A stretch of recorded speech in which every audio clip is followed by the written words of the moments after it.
نکاح کول دا د پیغمبر علیه الصلاۃ والسلام سنت دی او د انسان ډیر لوی ضرورت دی او حاجت دی اکه نارینه دی یا که زنانه ده بیا د الله رسول فرمایي ګوره چې ته ځوان یې نو ستا ځواني چې د هغه خوراک غواړي صحیح سلو لکه چې ما او تا وږي سو موږ خوراک وکړو موږ تږي سو موږ اوبه وڅښو دغسې دا نفس راواخله هغه به ته مړی په حلالو کې که تا په حلالو کې نه کوي موړ خامخا به ته مردارۍ ته مجبوره کېږي لکه چې یو سړی حلاله ګوله نه بیا ګرځي غلاوې کوي او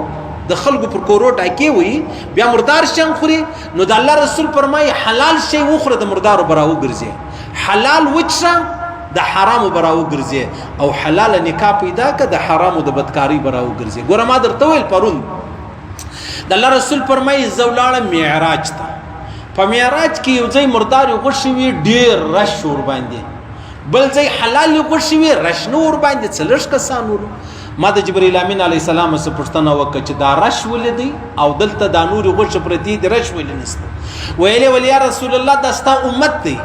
دا مرداري غوښه چې دی هغه پردی ښځه ده نامحرمه ښځه ده دا خلک بدکارۍ کوي پر هغه باندې رش دی او د حلالې غوښې چې کومې پرتې دي دا یې خپلې کوروالاوې دي دغې پرې ایښې دي تللې دي په نورو خبرو پسې دا د الله رسول فرمایي ما د معراج په شپه ولیدل دغسې د خبره هر سړی د خپلې کوروالا څخه بیزاره دی د بل د کوروالا څخه خوشحاله دی ښځه د خپل خاوند بیزاره ده او خاوند د خپلې ښځې بیزاره دی او دلته د هغه خاوند د پردۍ ښځې ته ځینې راضي دی خوشحاله دی هغه پردۍ ښځه د پردي خاوند څخه خوشحاله ده دا د الله رسول فرمایي ما د معراج په شپه ولیدل ما ته جبرائیل امین علیه السلام ویل دا ستا امت دی پر حرامو پر مردارۍ باندې دومره راټول سوي دي او پر حلالو باندې بیا هېڅوک چې دی هغه نشته خبره دغسې ده خاص ته به پرون ماښام محمد رسول الله دا خبره و ما او تا ته کړې ده که نه دا 1400 کاله مخکې خبره ده او بیا که چیرې یو سړی د واده وس نه لري مطلب بې روزګاره دی کور مه لره دغسې مطلب یو روپۍ مه لره نو دا شیان خو ضروري دی خامخا د واده دپاره غواړي بیا د الله رسول فرمایي ته روزې نیسه دا روزې چې دی دا ستا نفس در بچاوي ستا نفس په حرامو کې مبتلا کېږي په غلطو کې مبتلا کېږي په بدکارۍ کې مبتلا کېږي د الله رسول فرمایي دا ستا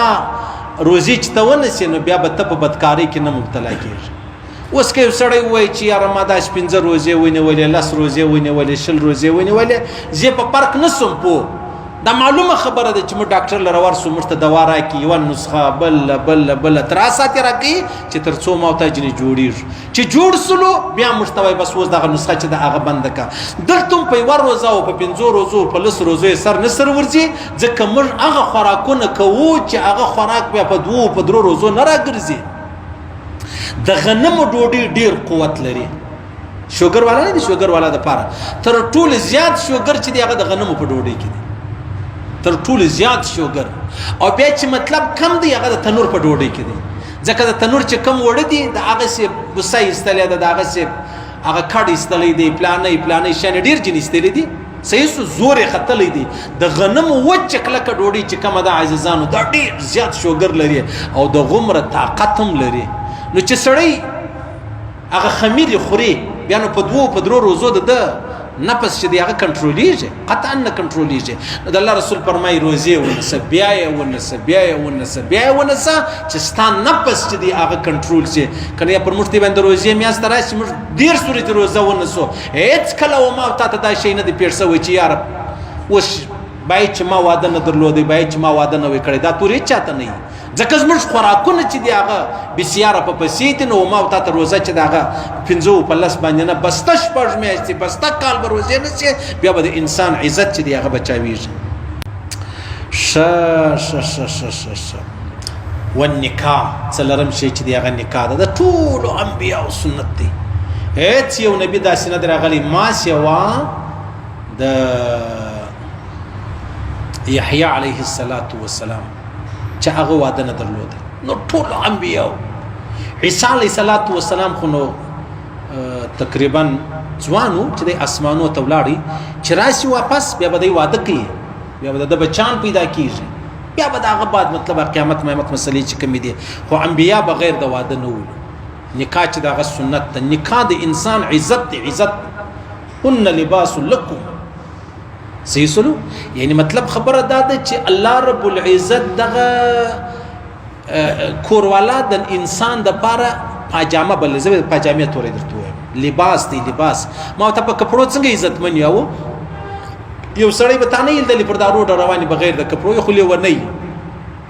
صحیح سلو داسې د زنانې د پاره نارینه لباس دی او نارینه د زنانې د پاره لباس دی. نو د الله رسول فرمایي تاسو په هر حال کې د واده کوشش کوئ، په هر حال کې. او ودونه چې څوک نه کوي دغه عیسایانو کې د دې چې کوم مطلب زرګان دي دا پوپ موپ دا ودونه نه کوي. ورسه وسو ګوره د دې لوی پوپ په فرانس کې چې کوم دی هغه وس کار سو چې د څو ښځو سره بدکاری چې دی هغه کړی ولې. صحیح په ظاهر دا ور کول چې زه بزرګ یم، لیکن دا د بزرګۍ کار نه دی. بزرګي چې دا هغه واده کول دي. حتی په صحابه کرامو کې دا رقم ولې چې یو صحابي مطلب کوروالا مړس ولا د الته امام غزالی صاحب فرمایي په دې کې بغیر د واده مرګ دا مکروه. چې سړی په دا په دې ساره کوروالا مړس ماجګر زمړه غرمه به نکاح کوله خامخا بغیر د نکاح د مرګ چې بلې مکروه بلې. سو نډیر خلک د الله رسول فرمایي لعنت پر هغه زنانه چې واده نه کوي، لعنت پر هغه ځوان چې واده نه کوي. یو ما درته چې مجبوری د شي نه لري ترتیب نه برابر یو دادی چې ویا ډیر نارینه ګرځي هغه زه واده نه کوم، ډیر زنانه ګرځي هغه زه واده نه کوم. د الله رسول فرمایي چې دا رقم ځای رالی بیا به معاشره کې فساد جوړ شي، بیا معاشره خرابېږي، بیا په معاشره کې ګناوي شروع کیږي، بیا په معاشره کې بدکاری چې دی هغه شروع کیږي. نو لہذا د الله رسول فرمایي لعنت پر هغه ځوان چې زه واده نه کوم. یو خو هغه دی چې نه جوړ دی د واده مطلب شي نه واده نسی پاللی. لکه د ازمرته اوس بار ملکیان ګردا رقم کوي چې کله واده ماده کوي هغه ټیسټونه وکړي. ټیسټ په دی وجه باندې وکړي چې یاره زه وګورم اولاد راوړلی سم نه سم راوړلی زه هغه خپل ځان باور لرم کې نه لرم. څونه ډیر دا رقم پیښ شوي دي چې یو زنانه هغه واده وسی بیا اولاد نه کیږي. خبره بچا کې راغلی، خبره په سړی کې راغلی. ډیر داسې زنانې خبره واده وکي بیا خبره په زنانو کې راغلی چې اول سر ټیسټونه سره وکي بس بیا خبره سم وکړي کڅم کړو الله الله دی کړو الله الله دی په دې کې شک نشته. خو لیکن خبره دا ده چې دا ټیسټونه وشي بیا یو قسم بیماری راځي په دواړو کې هغه بیماری بیا اولاد نه پیدا کیږي. کدا سړی پر بل چا پیر سو اولاد به پیدا شي، کدا زنانه پر بل چا پیر سو اولاد به پیدا شي. بده خبره نه ده، هیڅ بده خبره نه ده. نو د الله رسول فرمایي څلرم شی چې دی په ټولو انبیانو کې سنت هغه نکاح ده. یا بعض علما فرمایي حیا ده. حیا یو نبی العیاذ بالله بغیر د حیا نه دی راغلی. هر نبی حیا نه کولو حیا نه. او بیا الله رسول فرمایي الدنيا متاع وخير متاع المرأة الصالحة رواه مسلم. دا دنیا د ګټ شي دي چې موږ ګټه جنې واخو، دا پنکا، دا بلب، دا دیوال، دا مطلب المر، دا سپوږمۍ، دا بجلی، دا ګیس، دا اوبه، دا د ګټ شي دي. په دې کې بهترین شی چې دی د نپی هغه نیک زنانه ده چې نیک زنانه سړی وغواړي. خیر سبق بیا وجديږي. بس عزیزانو الله رب العزت زموږ معاشره نه را خرابوي. الله رب العزت زموږ په معاشره ورحمیږي.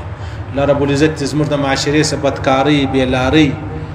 غلطکاری چې دی هغه وباسي. الله رب العزت خپل احکامات د جناب نبی کریم صلی الله علیه وسلم مبارک طریقې را نصیب کړي. الله دې کوم ځوانان به نکاح دي الله دې حلال نکاح ور نصیب کړي.